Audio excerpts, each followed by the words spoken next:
According to reports, 22-time Grand Slam champion and retired legend Rafael Nadal spent $10,000 simply to watch Alex Eala play from the stands.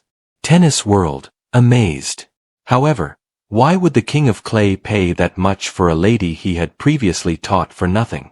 This is more than simply a ticket story. It's the tale of a genius, a mentor, the hope of a country, and the time when everyone in the tennis world paused to wonder, who exactly is Alex Eala? By the end of this film, you will understand why Rafael Nadal considers this 20-year-old Filipina to be one of the most exceptional players he has ever seen, and why the tennis world is just now beginning to catch up to what he already knew years ago. Stay tuned. There are athletes who discover tennis, and there are athletes who discover tennis. On May 23, 2005, Alex Eala was born in Quezon City, Philippines, a country where boxing is cultural, basketball is a religion, and professional, world-class tennis has virtually no history.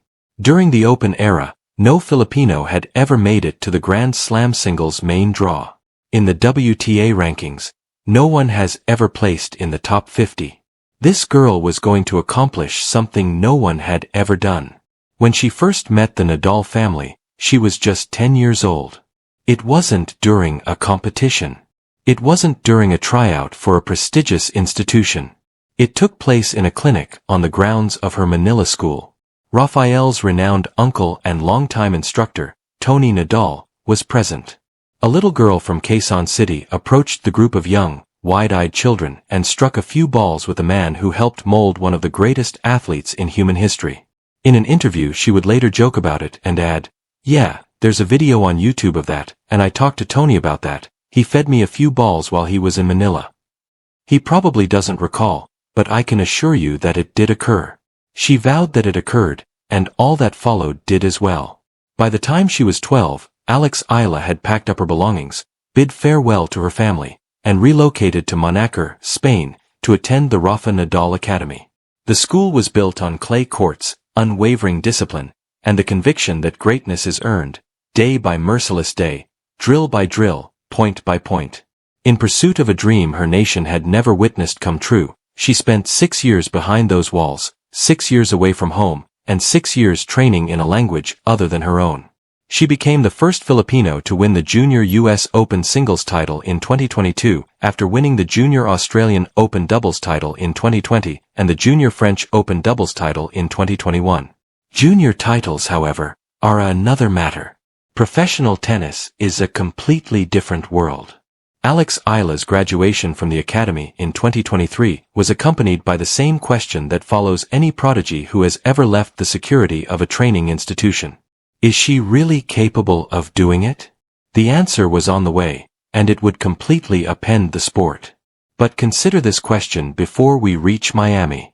How many athletes in history trained for 6 years under the Rafa Nadal system and, at the age of 19, were ranked 140th in the world? And how many of those players subsequently used their wild card to enter one of the biggest events on the schedule and completely upended it? Miami Open, March 2025. One of the WTA 1000's most esteemed events. Serena Williams, Steffi Graf, and every legend in the history of the sport have competed in this competition. Alex Eala, who is ranked 140th in the world, received a wild card, an invitation, and a gift from the tournament organizers, who may have recognized something in the young Filipina that the rankings were unable to quantify. Nobody anticipated the subsequent events. She easily defeated American Katie Vulinets 6-3, 7-6 in her opening match. A wild card victory occurs, and the tennis world hardly noticed. Then came Yelena Ostapenko, a former French Open champion with a forehand capable of removing paint from walls and a game based on controlled chaos. Eala prevailed, 76-75. People began to take notice. Then came Madison Keys, the current Australian Open winner, ranked 5th in the world, and a player that is difficult for wild cards to defeat. Eala prevailed, 64-62. Not even close. Now, the entire tennis world was awake, completely, frantically. Then, in the quarterfinals, fate gave her Iga Swiatek with the black humor it reserves for the most dramatic occasions in sports. Over the past 3 years, Iga Swiatek, a 5-time Grand Slam champion and world number 2, has dominated women's tennis. What made it even more remarkable was that Swiatek had been asked by Rafa himself to attend Alex Eala's Nadal Academy graduation ceremony 2 years prior.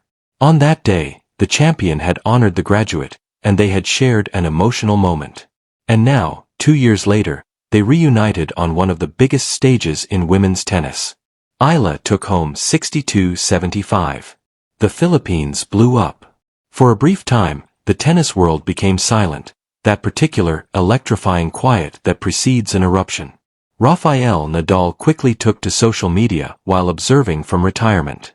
"Alex, you have our utmost admiration. What a fantastic competition. Let's continue to dream." It didn't matter that she would ultimately lose to Jessica Pegula in the semi-finals. A 19-year-old wildcard from a nation without a history of professional tennis defeated 3 Grand Slam winners in a single week to become the highest-ranked Filipino in WTA Tour history. Rafael Nadal was also planning at the academy he established somewhere in Mallorca. This is the topic that no one was discussing following Miami. Nadal didn't simply tweet and move on. Unbeknownst to everyone, he was keeping a tight eye on things. The truly remarkable part of this narrative is what he chose to do next. For Alex Eala, the summer and autumn of 2025 were extremely busy. In June, she advanced to her maiden WTA final at Eastbourne. In September, she won her first WTA 125 championship in Guadalajara. She made it into the top 50. At the French Open, she made her Grand Slam main tournament debut. As the first Filipino to win a Grand Slam singles main draw match during the Open era, she made history by winning her debut match there. In a match that featured 3 dubious line calls, a mid-match request to replace the linesman, and an atmosphere so intense it felt more like a championship final than a regional competition, she won gold in the women's singles at the 2025 Southeast Asian Games in Thailand, ending the Philippines' 26-year drought in that event. Even after victory, Eala maintained her composure in the face of pressure that would have shattered inferior athletes. And there was a retired man who watched every game, every achievement, every historic first. Rafael Nadal returned to the court on November 19, 2025, precisely 1 year before he was set to retire from competitive tennis. He entered the courts of his own academy in Mallorca, took up a racket, and practiced with Alex Eala, not for a return or a display. He shared the video with his 14 million Instagram and X followers. "It was wonderful to be back on a tennis court a year later. Alex Eala, it was a pleasure to practice with you. I'll be stronger the next time." The internet exploded. However, nobody anticipated what happened next. Nadal had not only been following Eala's matches from home, but he had also discreetly made plans to attend one of her important matches in person. This was done in a situation where standard ticketing was unavailable and VIP arrangements had to be made at the last minute for the former world number 1. The cost was reportedly in the range of $10,000, according to numerous reports that swept through tennis circles and fan communities and sent social media into a complete frenzy. $10,000 for a single game. Eala had mentioned earlier in the year that Rafa had messaged me, describing the first private message Nadal had ever sent her. That was unexpected because it was the first time he had ever messaged me directly. It's funny because I didn't notice it until a few days later. Seeing his notice was thrilling. It took her a few days to notice it. Everything is made more relatable by that particular element. This 20-year-old from Manila, who is ranked in the top 50 worldwide, was so preoccupied with competing for a spot in the professional tennis league that she overlooked Rafael Nadal's private message for 2 days. This man, who could go anywhere, do anything and see anyone, is the greatest clay court player of all time. He would pay $10,000 to watch her compete in a stadium. That is belief, not mentoring. That is the kind of faith that generations of supporters recognize in one another. The tennis community also had a lot of opinions, not all of them positive. Not everyone was having a good time. The response to the tale, which spread via tennis media, fan accounts, and mainstream sports coverage, was split and revealed more about the tennis community's attitude toward newcomers than it did about Alex Eala. A few voices were joyful. Social media was inundated with unquantifiable pride from Filipino supporters. The notion that the greatest retired tennis player was paying out of pocket to watch their girl compete was the kind of validation that transcends rankings and titles in a nation where tennis has always been a pipe dream. However, criticism quickly followed in the tennis world. Eala's serve, which has long been regarded as the worst aspect of her game, was cited by analysts. She was defeated 6-0-6-2 by Coco Gauff in the Dubai Tennis Championships quarterfinals in February 2026. Tennis commentators were ruthless. She only won 32% of the points after her first serve and 40% after her second, according to one analysis. According to the evaluation, those stats won't help you compete with the top women's tennis players. She was then questioned about her level of fitness. Fatigued performances were being scrutinized at the age of 20 in ways that felt both appropriate and, to many supporters, premature. A more pointed question was posed by critics. Is Eala suffering more as a result of Nadal's public commitment to her? Does a young player who is still learning her craft feel more pressure because of the weight of his beliefs being exposed to tens of millions of followers? Some went much farther. Some voices in the tennis media claimed that Eala's position in the tennis hierarchy was being oversold by Philippine media and international sports entertainment outlets using the narrative of Nadal's $10,000 ticket. She had already defeated Swiatek. She was a WTA 125 champion. For a Filipino player, her ranking in the 40s and 50s was impressive. However, globally speaking, she was still a budding talent, and not quite the completed piece that the story appeared to be creating. Then there was the incident during the SEA Games. Eala had to deal with 3 straight dubious line calls from a linesman during the women's singles final in Thailand in December 2025. In a rare, audacious, and contentious move on that stage, she formally asked the umpire to change the linesman after the third. She won both the gold and the match. However, the incident was widely reported in Southeast Asian sports media. While some praised her poise, others questioned if it was acceptable. It further complicated the picture of a young athlete attempting to establish a career while navigating the politics of professional sports. The question that was being whispered in tennis circles was one that no one wanted to ask aloud, and the volume level was rising. What if the $10,000 ticket, the historic firsts, the national pride, the attention, and Nadal's endorsement all came together?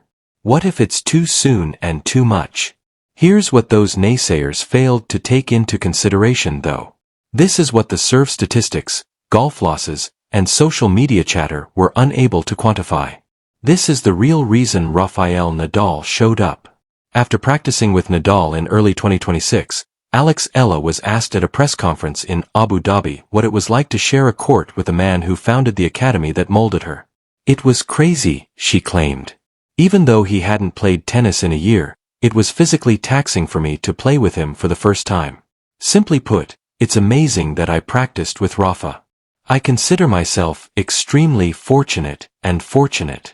He gave me some excellent advice, saying that it's crucial to surround yourself with positive people. He also shared additional details about my game with me. I was extremely amazed by that. He shared details about her game with her. He wasn't merely there to celebrate. He arrived to instruct. The $10,000 was a mentor continuing an investment he had made in a young player before she was even old enough to have a professional license, not a fan buying a memento.